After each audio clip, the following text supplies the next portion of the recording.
My soon-to-be ex-husband was a very attractive man, and I felt like the luckiest woman alive on our first date. When we married, we agreed that I would be making most of the money and doing most of the housework, while he cooked me dinner and completed his bachelor's degree. At least, that was the plan. He flunked class after class because he refused to do the work and skipped class in favor of playing video games and complaining about how depressed he was. Pre-marriage, he was charming and attentive during our dates. Post-marriage, he was off in his own world, and getting him to agree to date night was like pulling teeth. The sex became infrequent after the honeymoon and stopped altogether after a year and a half. You see, he liked chubby girls, and at 120 pounds, I literally wasn't enough for him. My weight, or lack thereof, hadn't been a problem for the sex we had before marriage, but after marriage, suddenly the pressure was on for me to gain weight. For every woman entering a marriage hoping to change her man into something he's not, there is a man doing the same to his new wife.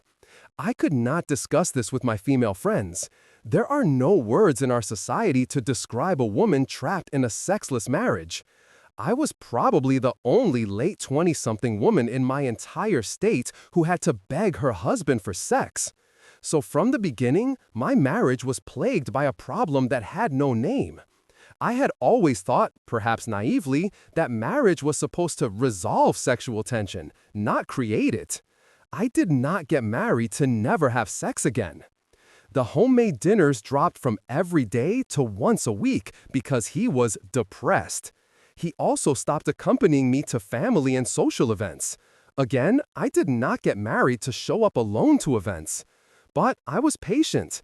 I convinced myself that his mental illness was the problem, not our marriage.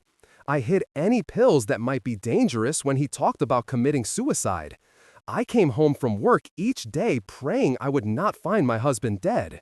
When he said he was going to walk out our front door and not stop until he died, I blocked the door with my body and called 911. I ended up canceling the 911 call after I got him to promise me he would not hurt himself while I was at work. My handle on this forum comes from the fact that our life together was like a soap opera, an endless emotional roller coaster. I never knew if he was going to ask me for cuddles or yell at me. I walked on eggshells. One time, I was washing dishes, minding my own business, and he burst into the kitchen yelling, "I'm going to become an astronaut, and if you don't support my dream, I'm cutting you out of my life." He was 28 and still didn't have his bachelor's degree, so I was pretty sure being an astronaut was not in his future. But after that outburst, I didn't say anything. I finally convinced him to seek professional help. The worst behaviors were no longer present, but we never did regain the connection we had before we were married. At that point, I did not feel like a wife, but like a mother to a moody teenager. His mood swings went beyond just normal bipolar disorder. He didn't want a wife, he wanted a mother substitute without the parental authority. The fact that his own mother left him with relatives in a foreign country at the age of 14 might have had something to do with it. The end of my marriage did not come when I discovered the sexually explicit text to one of his community college students. He had by this point found work as a part-time tutor.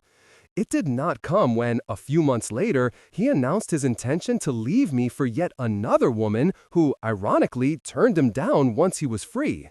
No, my marriage ended the moment when I heard him come in the front door and thought, crap, he's home. That moment came long before I had any inkling of his affairs. In a way, it was a relief to discover the text because it gave me an excuse for divorce. I had grown up in a traditional household where divorce was very much frowned upon.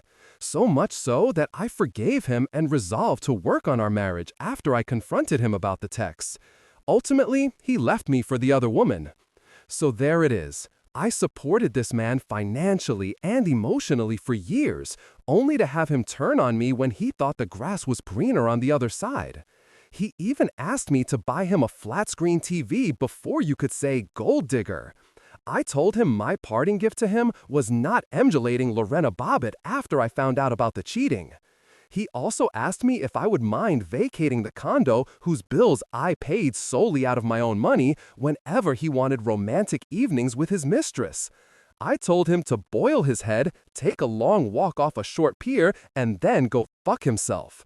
Some people's heads are so far up their own asses.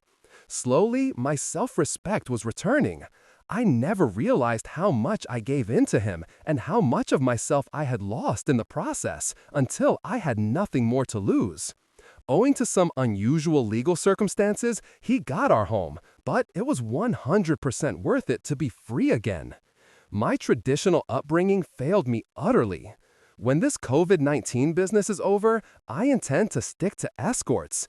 At least they will actually do the job they're being paid to do, not expect me to wait on them hand and foot after putting in a full day's work, and be honest about the fact that they're seeing other women. Best of all, they will have no power to strip me of my home and half my assets. Finn.